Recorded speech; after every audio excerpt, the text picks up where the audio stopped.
Hello, everyone. Again, I greet you with the words of the Lord Jesus. Shalom Aleichem. Peace be with you.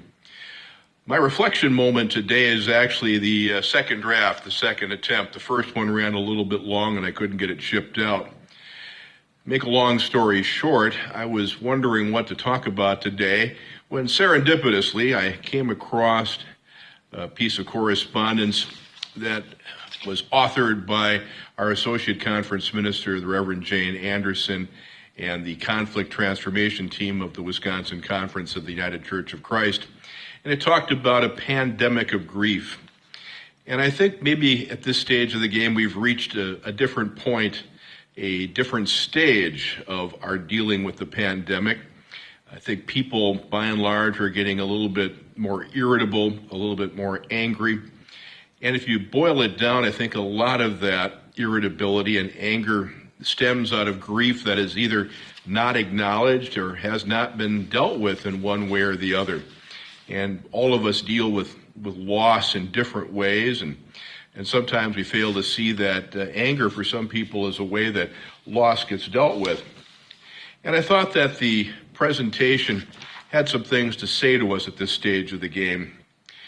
The first thing that they suggest is that we, first off, acknowledge our grief and our anxiety. It's easy enough for us to live in denial, but if we leave those things untouched, unexamined, that grief tends to act itself out in ways that are perhaps less than appropriate. It's a good thing for us to acknowledge the things that we've grieved and lost. And for a lot of people, it runs a lot of different things. People have had to give up plans, postpone plans. People have had their lives turned upside down. There is much that is different than what we had expected. So it's important that we acknowledge what we've grieved over and what we're anxious about.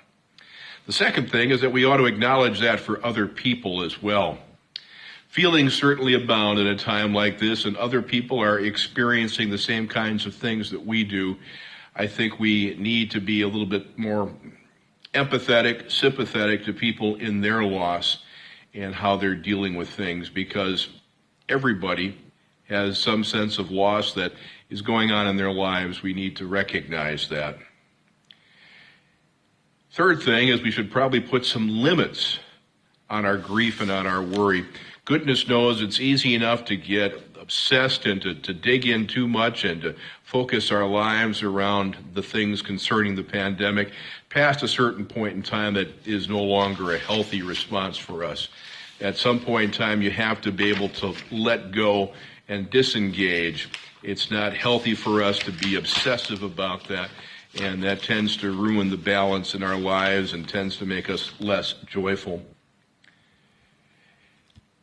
The next thing is that we ought to at least take consideration of the fact that the way that we do things in the world as it is now, relying on the virtual world and the online world, can be exhausting. It's different. It requires a different skill set, a different level of attention. And if you have enough of those meetings going on, it can simply stack up and become too much at some point in time. Easy to recognize that we need to remember that it's easy for us to burn out on that. So it's not a bad idea to take a step back from time to time and recognize where the energy drains are. The next thing is reframe the situation. That is to say that it's easy enough for us to look at loss, the things that have not gone as we have planned, the restrictions, and all the things that we've lost along the way.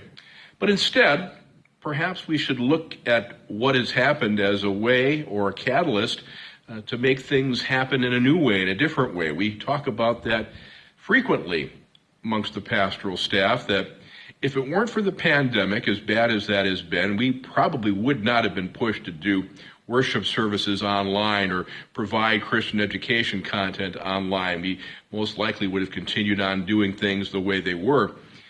And the thing we've discovered is that we've reached different people, perhaps new people, doing it this way than we had the old way.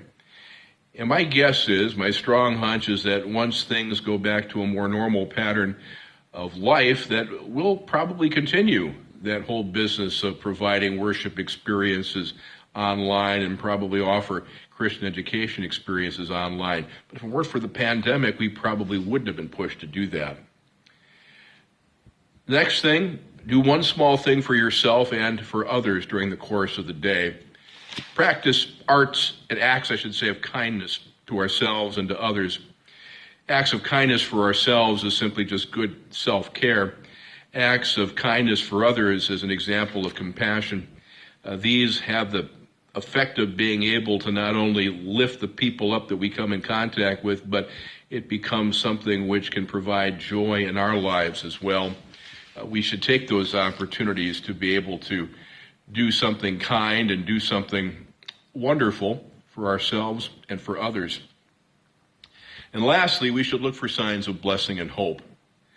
As I was recording this spot a little bit earlier in the day, we had thunderstorms, and usually under the right conditions, thunderstorms present rainbows, and rainbows are a sign of promise and hope. No matter where we are still moving ahead, and we are getting there, albeit one day at a time.